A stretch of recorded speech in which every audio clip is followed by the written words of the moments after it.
Meet the woolly mammoth, Mammothus primigenius, a shaggy, Ice Age elephant cousin that roamed the mammoth steppe across northern Eurasia and North America during the last ice age. Standing up to 4 meters tall at the shoulder, she wore 2 layers of fur, carried spectacular spiral tusks, and thrived in freezing climates for hundreds of thousands of years. In this video, we'll peel back the fur and find 20 little-known scientific truths about these giants, from their genetics and physiology to their behavior, ecology, and the surprising reasons they finally disappeared. Fact 1. They're not truly extinct, genetically. When scientists say that woolly mammoths are not truly extinct genetically, they're pointing to a core truth of comparative genomics. The genomes of closely related species are largely the same. A full genome comparison between woolly mammoths and modern elephants shows that the DNA sequences are overwhelmingly similar. Differences are concentrated in a small fraction of the genome that encodes traits adapted to cold environments, fur growth, fat deposition, and other specialized features. This matters because it means that many mammoth traits are controlled by a surprisingly modest number of genetic differences. If we can locate the genes that control cold-adapted hair length, ear size, and subcutaneous fat, in principle those changes could be introduced into elephant genomes using modern gene editing tools. To understand why this is scientifically plausible, think about how genomes work. A genome is a long string of nucleotide letters that code for proteins and regulatory elements. Most proteins are conserved between related species because they carry out fundamental cellular functions, e.g., metabolism, DNA replication, cell structure. But when populations adapt to dramatically different environments, like a warm climate elephant lineage versus a cold-adapted mammoth lineage, selection favors mutations in a subset of genes that alter physiologies relevant to those environments. In mammoths, those favored mutations include ones affecting hair keratin production and deposition, fat storage and partitioning, and features that reduce heat loss. Comparative genomic studies have mapped many of these differences, identifying candidate loci that likely underpin mammoth-ness. What does this mean for de-extinction talk? Practically, it's the difference between everything is impossible and we have identifiable genetic targets. Biotechnologists have used CRISPR and related techniques to insert or modify mammoth-like alleles in elephant cells in the lab. For example, genes associated with denser hair or fat deposition have been experimentally manipulated in elephant skin cell cultures. That work, while far from producing a living mammoth, validates the core idea that specific genetic changes underlie the suite of mammoth traits. Ethically and technically, enormous hurdles remain. Creating a living organism requires not only gene edits but also development, gestation, and ensuring welfare of any surrogate species. There are also ecological questions. Where would machine-produced mammoth-like elephants live, and what would the consequences be? Nevertheless, the genomic similarity between mammoths and elephants, and the identification of the small subset of genetic differences, explains why scientists sometimes say the species is not truly extinct genetically.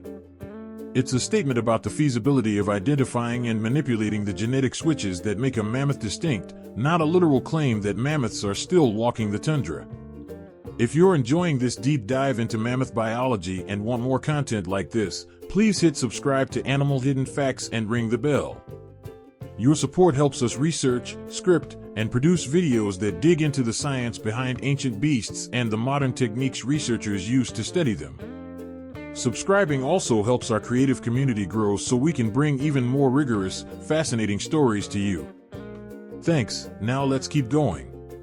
Fact 2. They evolved multiple times. When I say the woolly mammoth evolved multiple times, I'm summarizing a subtle but important nuance in paleontology and phylogenetics. Evolution of cold-adapted, woolly forms occurred repeatedly in mammoth lineages across space and time. The fossil and genetic record indicates that mammoth ancestry includes several distinct species and subspecies, some of which independently acquired woolly coats and other cold-adapted features when populations encountered glacial climates. To unpack that, we need to separate lineage, a family tree of related animals, from morphotype, the physical form and traits. Under shifting Pleistocene climates, mammoth ancestors dispersed across Eurasia and North America.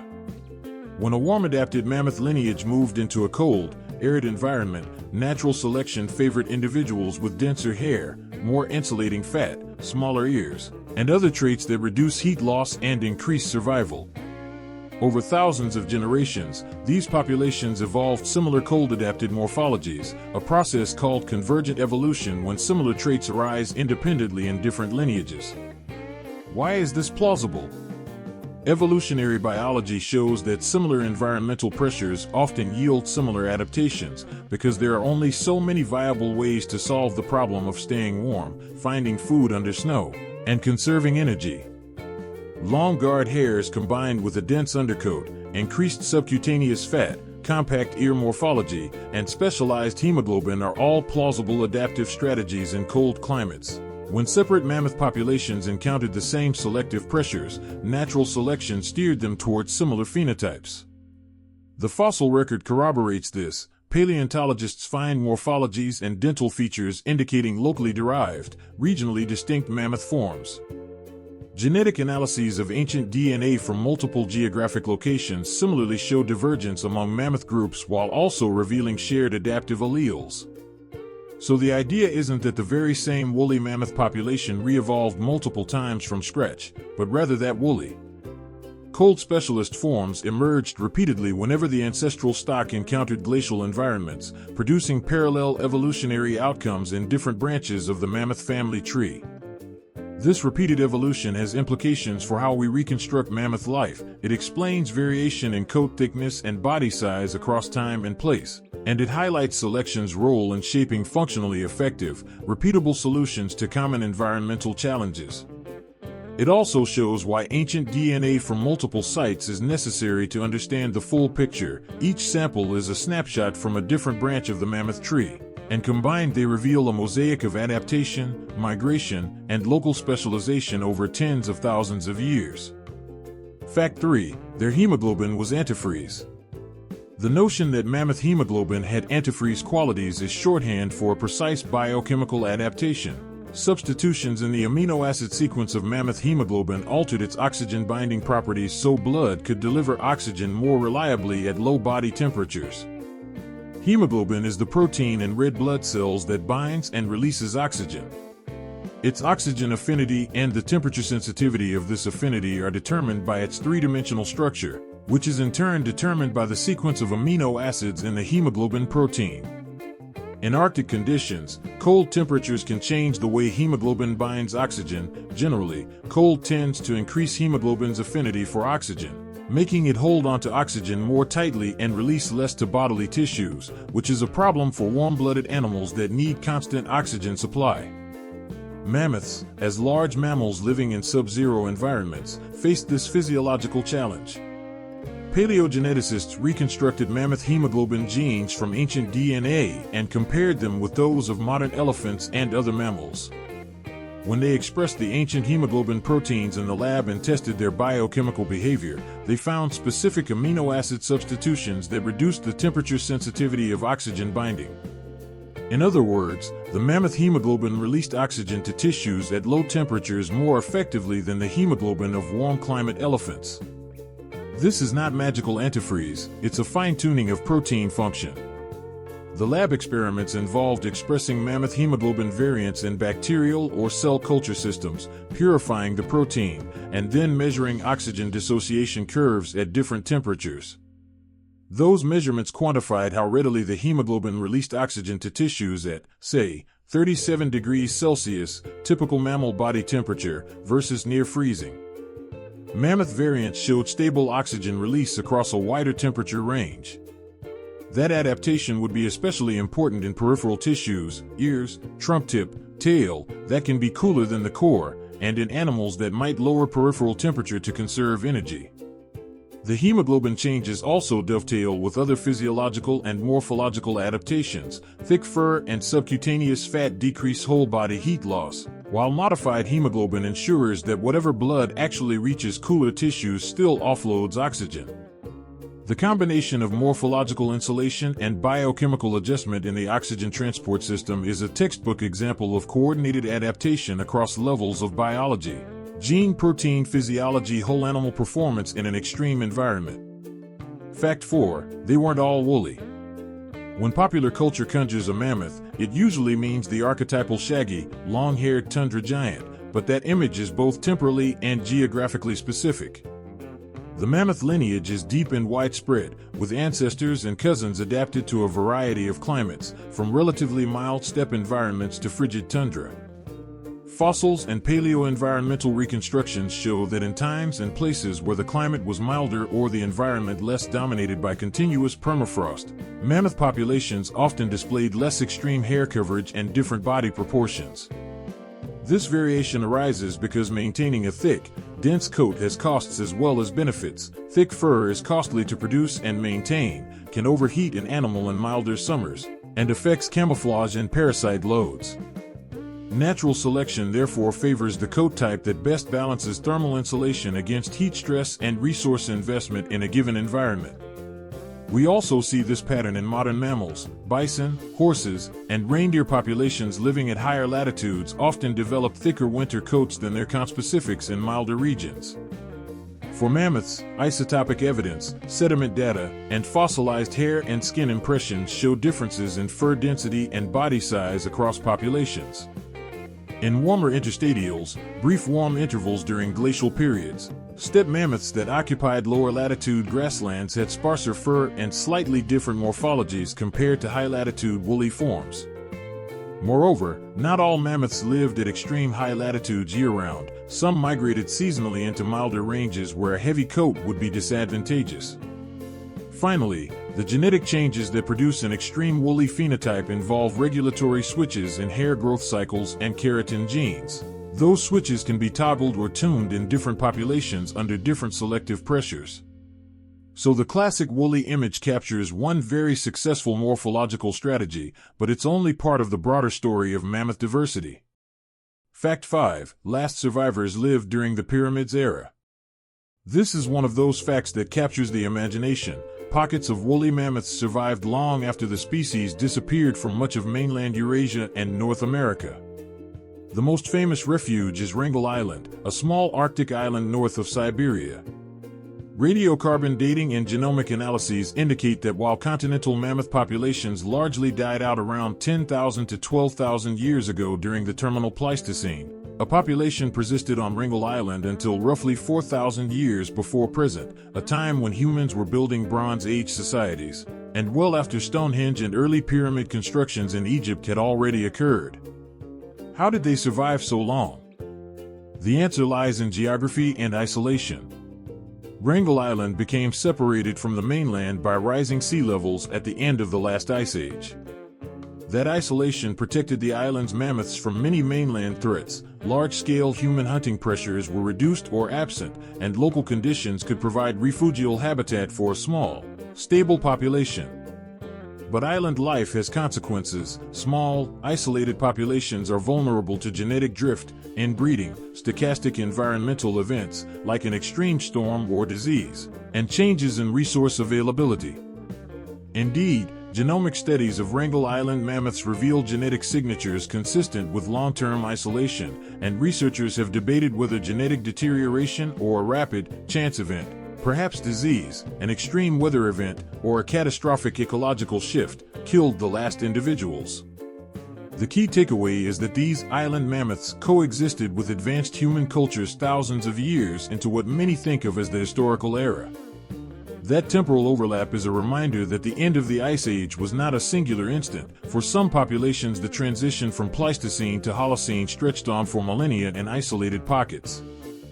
Fact 6. Their ears were only one-third the size of modern elephants. Ear size in mammals, particularly large ones, is tightly linked to thermoregulatory demands and the environment in which a species evolved.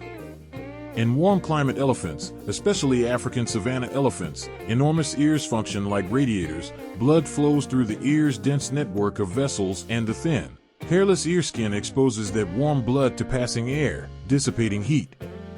In cold environments, such large exposed surfaces become liabilities. They increase heat loss and risk of tissue damage. Mammoths, adapted to frigid climates, evolved much smaller ears relative to their body size. Smaller ears reduce the exposed surface area that can radiate heat away. Complementing this morphology were thick layers of insulating fat and dense fur that further minimized convective and conductive heat loss.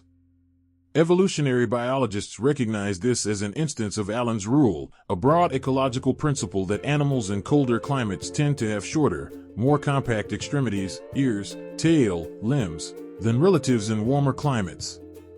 Shorter extremities lower the surface area to volume ratio and thus reduce the rate of heat loss.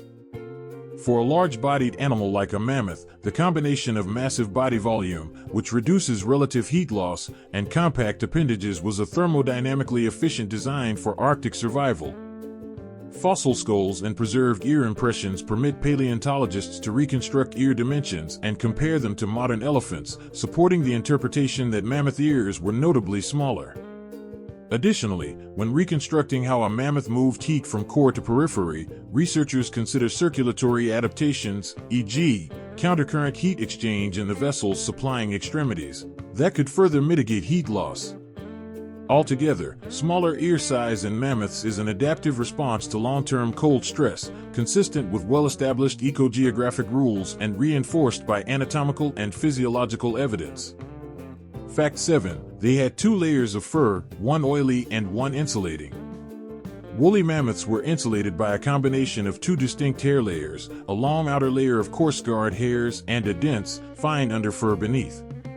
This dual-layer system is a familiar design among cold-adapted mammals. The outer guard hairs protect against wind, abrasion, and water, while the underfur traps a layer of air close to the skin and provides the primary insulation.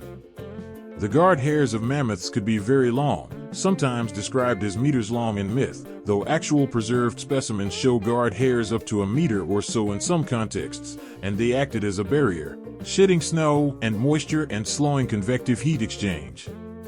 The inner undercoat, composed of much finer fibers, trapped a layer of insulating air that inhibited conductive heat loss to the cold external environment. There's also a chemical dimension to this arrangement. Some studies suggest that the outer hair and skin produced oils or lipids that made fur more water-resistant and helped prevent ice formation near the skin. Water and ice would otherwise conduct heat away much more quickly than dry air.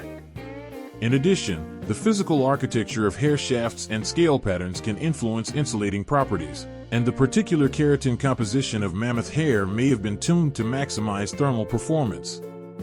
Evidence for this 2-layered fur comes from permafrost-preserved specimens that show clear underfur and longer guard hairs, as well as from analogies to extant Arctic mammals like musk oxen, Arctic foxes, and reindeer, which use the same 2-layer strategy.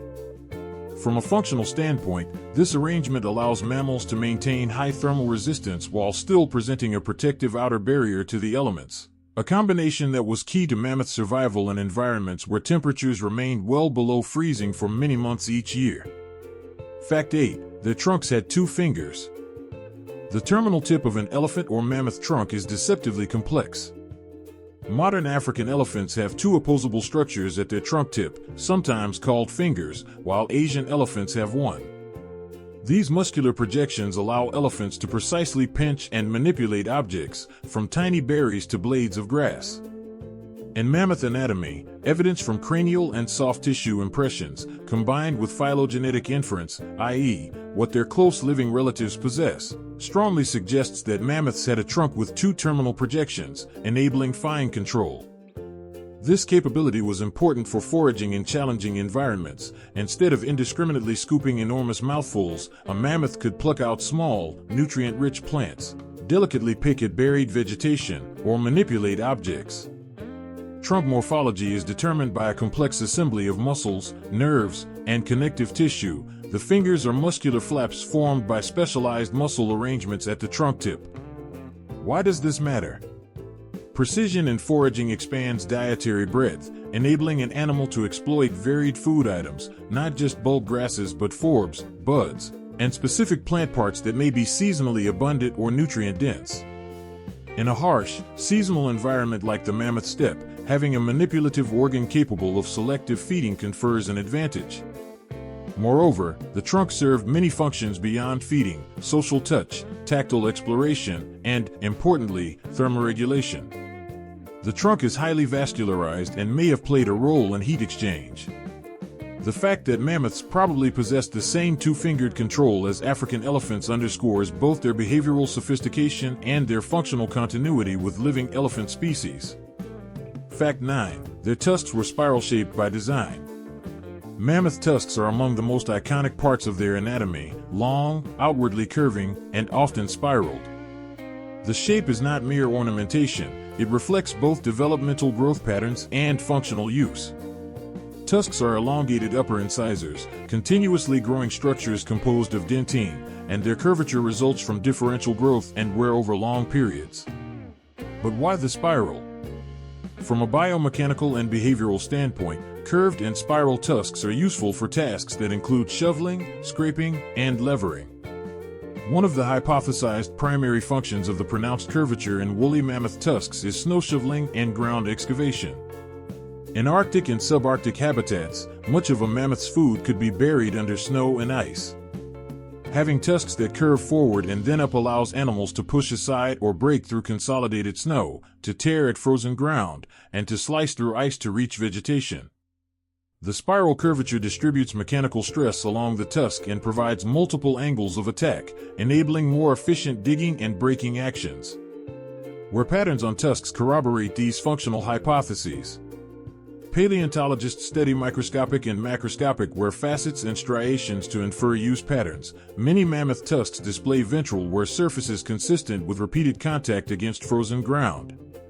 Additionally, tusk morphology differs between males and females in some populations, suggesting sexual selection and interspecific display usage as well, as in many large mammals. Tusks serve both practical and social roles. The spiral shape also supports display in combat. In fights, curved tusks can interlock or be used to push and present threat displays.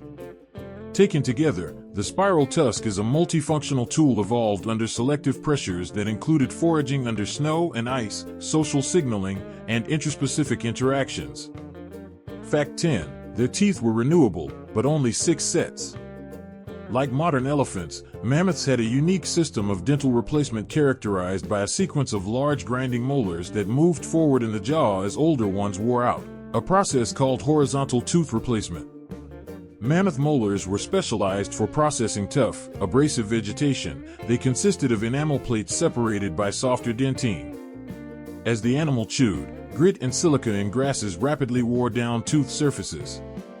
Rather than replacing individual teeth vertically, as humans do, elephants and mammoths replace entire tooth plates horizontally. A new, larger molar forms in the back of the jaw and slowly moves forward, eventually taking the place of the worn anterior molar. Paleontological data indicate that mammoths went through a set number of these replacements during their lifetime, typically around 6 successive molar sets in an elephant-like pattern. Each molar stage corresponds roughly to a life stage, with the final set appearing in old age. Why does this matter? Because once the final molar set is worn down, the animal cannot chew effectively. For a large herbivore that relies on constant processing of fibrous plants, the inability to grind food means starvation or greatly reduced energy intake. In modern elephants, dental senescence, running out of tooth, is a major cause of death in old age, and the same likely applied to mammoths. This tooth replacement strategy is a fascinating example of life history trade-offs. Growing and replacing these massive molars is energetically expensive, but it permits continuous grinding throughout a long life. The finite number of replacements imposes an upper bound on the effective chewing lifespan. Paleontologists can estimate age at death and life history parameters by examining the wear stage of molars in fossil specimens, giving us a window into the demography and mortality patterns of extinct proboscideans. Fact 11. They were ecosystem engineers. Calling mammoths ecosystem engineers captures the idea that large herbivores don't just eat plants, they shape landscapes and ecological processes at massive scales. Multiple lines of paleoecological evidence suggest that the mammoth and other Pleistocene megafauna maintained the mammoth steppe, a vast, productive grassland ecosystem that stretched from Spain to Yukon during glacial intervals. This steppe supported enormous herbivory biomass, comparable in some metrics to modern African savannas. Mammoths contributed to this by trampling snow to expose vegetation, browsing saplings and shrubs, thereby preventing forest encroachment, dispersing seeds and nutrients via dung, and creating localized disturbances that promoted grasses and forbs over woody plants. Their physical activities altered soil properties, shading regimes, and plant community structure. The engineering effect is analogous to modern beavers building dams or elephants knocking down trees in savannas. The animals modify physical habitat in ways that alter resource availability, microclimates, and the competitive balance among plant species. In Pleistocene northern ecosystems, where permafrost and cold temperatures limit microbial decomposition and soil development, large herbivores could localize thaw and nutrient cycling by trampling and wallowing, actions that would increase plant productivity in patches and maintain an open, grassy landscape. Paleoecologists combine pollen records, megafaunal fossil abundance, isotopic data, and sediment analyses to reconstruct these dynamics, showing that declines in megafaunal abundance often coincide with shifts toward shrub or forest dominance and altered carbon storage patterns. The loss of mammoths likely had cascading ecological impacts. Reduced disturbance allowed woody plants to establish, which in turn changed albedo, soil processes, and habitat suitability for grassland specialists. This engineering role complicates simple narratives that focus exclusively on hunting or climate. Mammoths were both responders to climate and active shapers of their environment. Their extinction changed the baseline conditions of northern ecosystems, and in some models, restoring large grazers could reopen tundra/steppe habitats. The concept reinforces the idea that large animals can have outsized influences on biomes, a lesson with modern conservation relevance as we consider the ecological roles of extirpated megafauna. Fact 12. They ate wildflowers and herbs, not just grass. The common image of mammoths as pure grass munchers is an oversimplification. Analyses of preserved stomach contents, fecal material, and dental microware reveal that mammoths had a broad diet including grasses, sedges, herbs, and wildflowers, in other words, a mixed grazing and browsing strategy. When researchers chemically and microscopically examine stomach or gut contents recovered from permafrost-preserved specimens, they often find fragments of forbs, non-graminoid herbaceous plants, buds, and leaves that are richer in micronutrients than bulb grasses. Isotopic analyses of tusk and bone collagen add another layer. Different plant functional types, grasses versus forbs versus woody browse, leave different isotopic signatures. By sampling across time and different individuals, scientists reconstruct seasonal dietary shifts. For instance, an animal might graze grasses in one season and preferentially seek out nutrient-rich herbs and forbs during reproductive periods or times of scarcity. A mixed diet has adaptive value in the highly seasonal mammoth steppe. Forbs can provide critical vitamins, minerals, and proteins when quality grasses are scarce or heavily grazed. Moreover, the ability to selectively feed, aided by trunk dexterity, lets mammoths target high-value items and optimize nutrient intake, which is important for reproduction, thermoregulation, and survival in a resource-limited environment. Dental morphology supports this versatility. Mammoth molars were adapted to handle both abrasive grasses and the tougher tissues of roots and some woody material. Together, these lines of evidence show mammoths were flexible foragers, exploiting a broad palette of tundra and steppe vegetation rather than subsisting on a monoculture diet. Fact 13. They migrated seasonally. Mammoth life histories likely included long-distance, seasonal movements, in other words, migration. The strongest direct evidence for this comes from isotopic analyses of sequential growth layers in mammoth tusks. Tusks grow continuously throughout life, adding layers like tree rings, and each incremental layer captures the isotopic signature of the local food and water the animal consumed at that time. By sampling along the tusk's growth axis, researchers create a multi-year record of diet and movement. In several well-studied cases, those isotopic changes correspond to the mammoth moving between isotopically distinct regions, for example, coastal versus inland, or low versus high-latitude forage areas, over annual cycles. This pattern implies seasonal migrations to track plant phenology, the availability of high-quality forage, and perhaps calving or social behaviors. Seasonal migration is adaptive in environments with strong seasonality, moving to exploit flushes of new plant growth in spring and summer, Then shifting to refuges with less snow or easier access to browse in winter increases overall nutrient intake and survival. Migrations also spread grazing pressure across landscapes, allowing habitat recovery and reducing local overexploitation.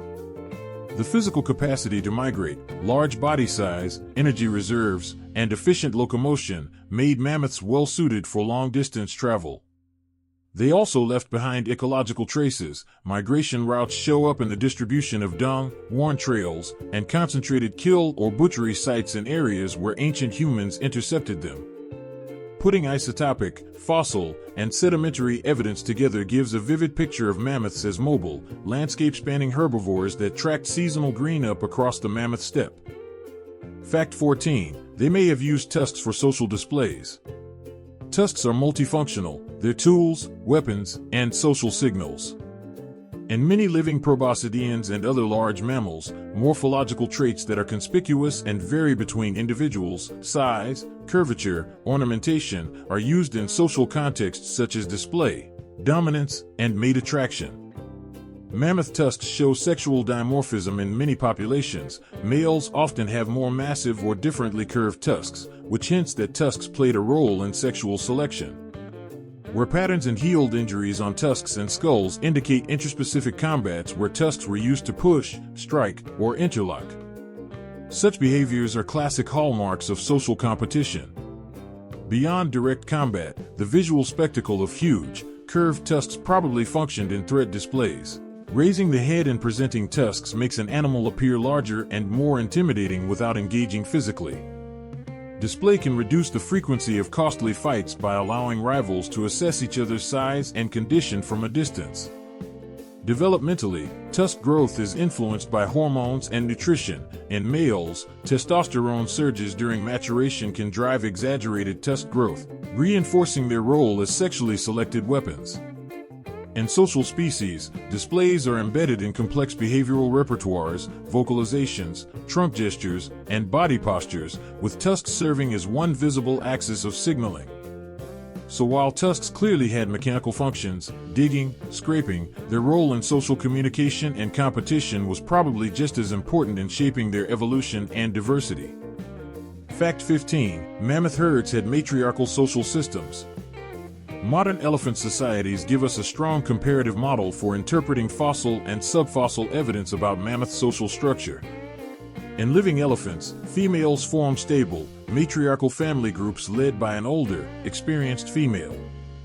Males typically disperse at sexual maturity and may live solitarily or in bachelor groups, interacting with female groups mainly during mating. Multiple lines of evidence suggest mammoths had similar social organization. Age-structured bone assemblages and mass death sites often show groups of related age females, and the presence of juvenile individuals alongside adult females in many sites indicates family-based social structure.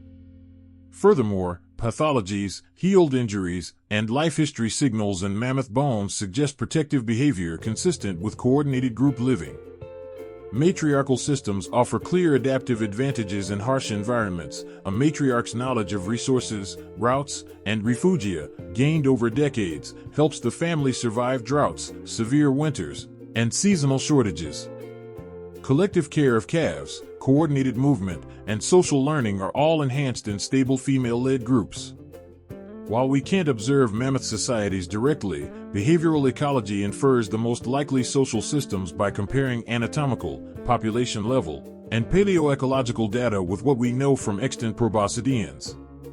For mammoths living in variable landscapes with unpredictable resource pulses, a matriarchal group strategy would be a highly effective way to pass on survival-critical knowledge and coordinate cooperative behaviors.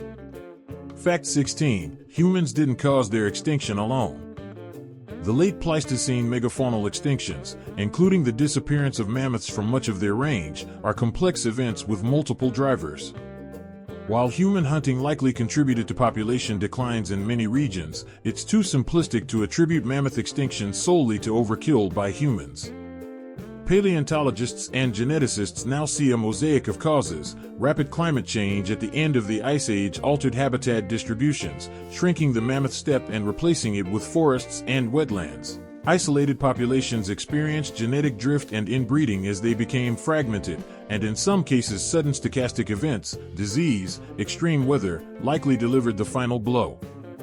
Genomic analyses of woolly mammoth populations reveal timing and patterns of decline that sometimes predate heavy human presence, while archaeological evidence shows periodic but not necessarily widespread slaughter.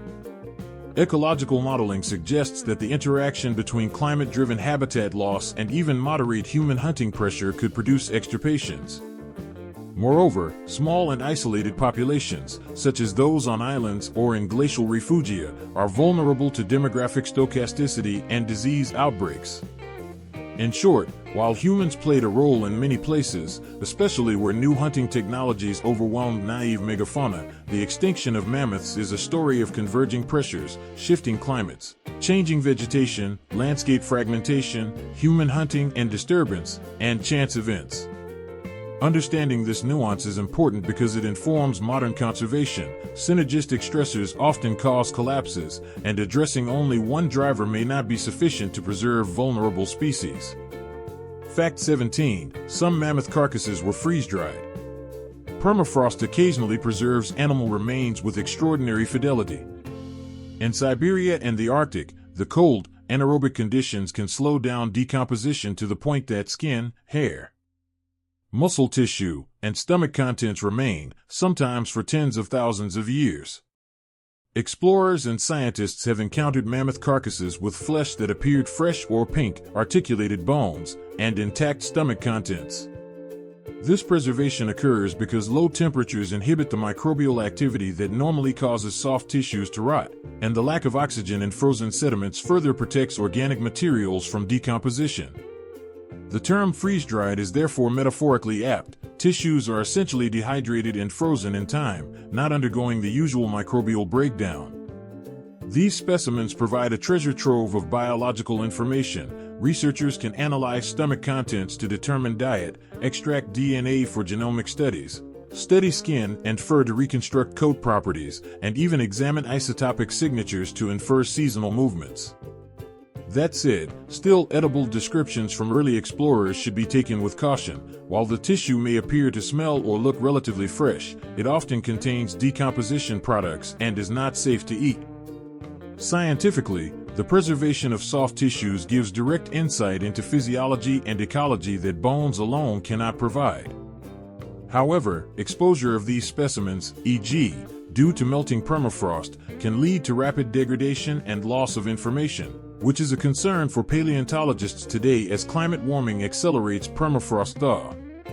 Fact 18. Their voices might have been deeper than elephants. Vocal anatomy leaves few direct traces in fossil bones, but comparative anatomy and modeling allow reasonable inferences about likely vocal characteristics. Mammoths had massive skulls and nasal passages, and their head and soft tissue configurations, inferred from osteological structures and close comparison with modern elephants, suggest they could produce powerful, low-frequency vocalizations. Low-frequency, infrasonic calls travel long distances across open landscapes, which is useful for communication in open tundra and steppe environments where visibility may be limited by seasonal conditions.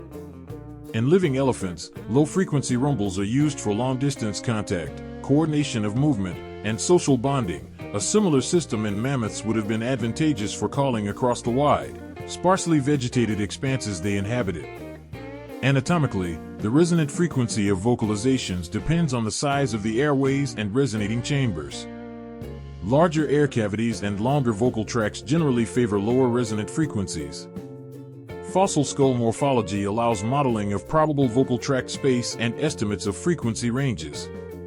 Such models indicate that mammoths might have had vocal repertoires that included very low-frequency rumbles, possibly deeper than those of modern elephants.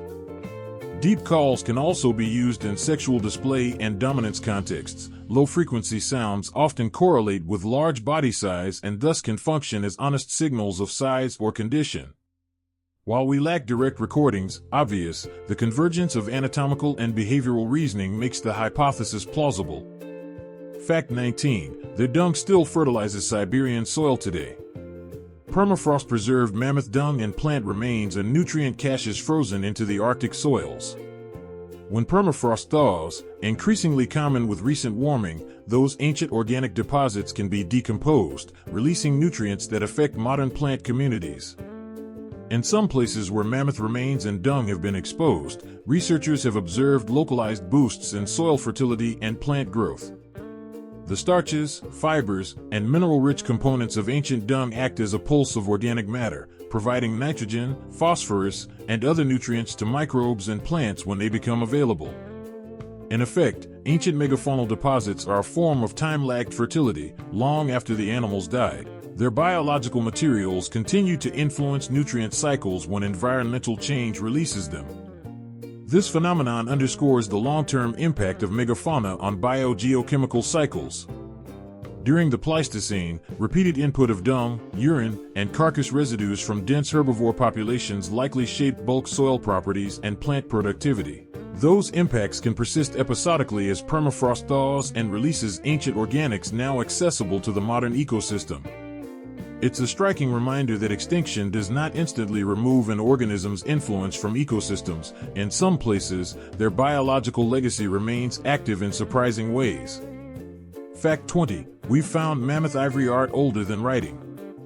Human use of mammoth ivory and bone stretches deep into the Upper Paleolithic and represents some of humanity's earliest material culture. Archaeologists have recovered carved figurines, beads, and musical instruments fashioned from mammoth ivory that date back tens of thousands of years, far older than any writing systems. These artifacts demonstrate not only practical uses of mammoth remains, tools, fuel, structural elements, but also symbolic and aesthetic dimensions. Humans carved depictions of animals, created personal ornaments, and made items likely used in ritual or social contexts. The durability of ivory means that carved artifacts survive in the archaeological record better than many perishable materials, providing a window into early human cognition, symbolic thought, and the economic role of megafauna. From an interpretive standpoint, mammoth ivory art reveals a complex human-animal relationship. Mammoths were sources of food and raw materials and likely inspired cultural narratives and artistic expression. The distribution of carved ivory artifacts across regions also informs us about human mobility, trade, and cultural interaction in the Pleistocene. These material traces are a testament to long human reliance on megafauna and to our ancestors' capacity to derive not only subsistence but also meaning from the natural world. Thank you for watching Animal Hidden Facts. Don't forget to subscribe, support our channel, and stay tuned for more amazing insights in our next video.